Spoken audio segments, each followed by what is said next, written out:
Hey everyone, and welcome to this explainer. Okay, so what actually happens when you force a total metabolic reset on your body by aggressively cutting off its primary source of cheap, immediate fuel? Well, today we're diving into a fascinating breakdown of the 30-day sweetness sobriety reset. We're talking about a strict 30-day parameter where you completely remove absolutely all added sugars from your life. No soft drinks, no candy, no desserts, and definitely no hidden sugars. Literally nothing. We're going to track the massive systemic overhaul that happens to your body and mind during this intense protocol.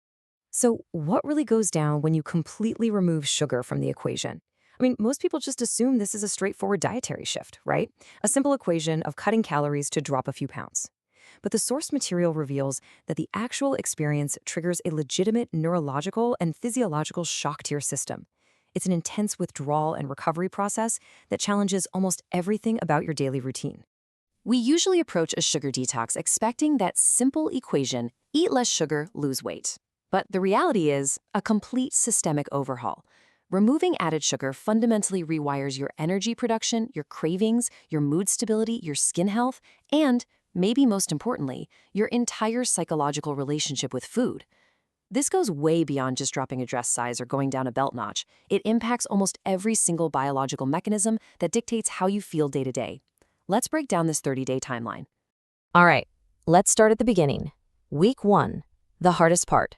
Look, we've got to be honest here. The beginning of this chronological journey is a grueling trial, mainly because your brain is suddenly deprived of a very familiar stimulus. These aren't just minor cravings. You're experiencing actual neurochemical withdrawal. Your body is highly adapted to getting quick energy from sugar, and when you cut it off, your brain kind of goes into a panic. You hit a massive dopamine dip. And what does that translate to? Intensely low energy, rapid mood swings, and constant intrusive thoughts about sweet foods. Your body is actively fighting you to get its quick fix back. And to make matters worse, avoiding sugar isn't just about passing on a slice of birthday cake after dinner.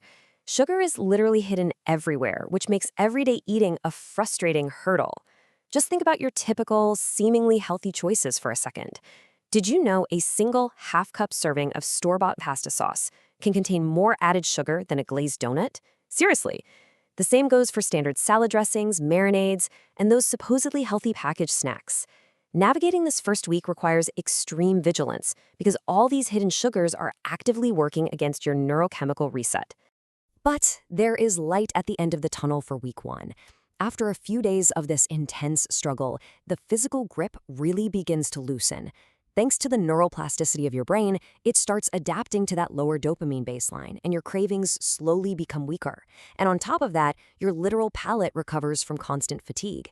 When you aren't being bombarded by hyper-palatable, artificially sweetened foods all day, your taste buds begin to physically reset. Suddenly, natural, whole foods start tasting remarkably different and incredibly satisfying. Moving right along to week 2, stable energy. As your body turns the corner into the second week, that intense turbulence fades into a really nice stability. Before quitting sugar, you were probably trapped on a crazy glycemic roller coaster. You know, those quick insulin spikes from eating something sweet, inevitably followed by steep energy crashes that just left you feeling totally drained and lazy. But by week 2, you finally escape that ride. Your blood sugar levels stabilize, and your body shifts to burning its own stored energy much more efficiently. You actually wake up feeling refreshed, your workouts become significantly more consistent, and those sudden, debilitating afternoon crashes basically become a thing of the past. Which brings us to week 3, physical changes. This is right around the time where the internal chemical adjustments really start showing up clearly on the outside. First off, you'll notice a drastic reduction in bloating. Cutting out all that excess sugar allows your gut microbiome to rebalance, effectively starving the harmful bacteria that feed on simple carbs. Second, your skin visibly clears up. High sugar intake drives systemic inflammation and a process called glycation, which actually damages your collagen.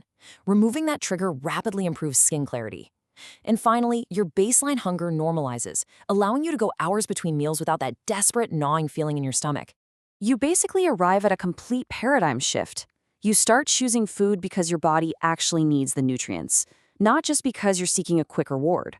Your entire mechanism of hunger fundamentally changes. Instead of your brain aggressively demanding a cheap dopamine hit from a highly processed treat, your body is simply signaling that it requires high-quality fuel. You begin to eat for sustenance and optimal performance, completely altering how you interact with every single meal. And finally, week 4, the biggest mental surprise. A dessert was no longer something I needed. It became something I could choose. This realization perfectly captures the ultimate prize of the full 30 days.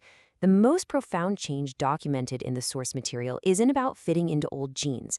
It's about regaining absolute psychological control over your eating habits.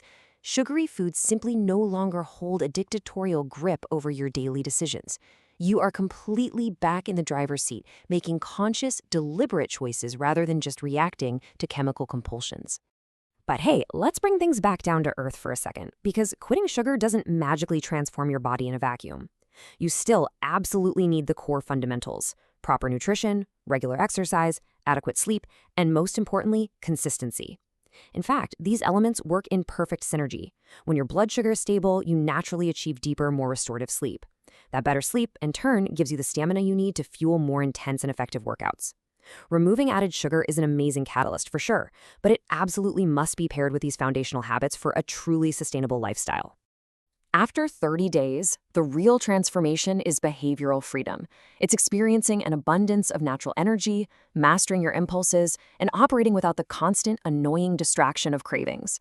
The goal of this reset isn't to live in strict fear of sugar forever or to obsess over physical metrics on a scale. The ultimate goal is to simply stop letting a single ingredient control your quality of life.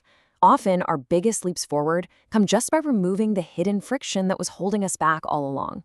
Which leaves us with a final thought to reflect on today. Is this the reset your body needs? Take an honest look at your own daily energy patterns and underlying compulsions. Could 30 days of sweetness sobriety be the key to unlocking your natural energy and permanently taking back control of your relationship with food? It's a really fascinating question to ask yourself. Thanks so much for joining me on this explainer, and I hope this structured look at the 30-day reset empowers you to take absolute charge of your own health.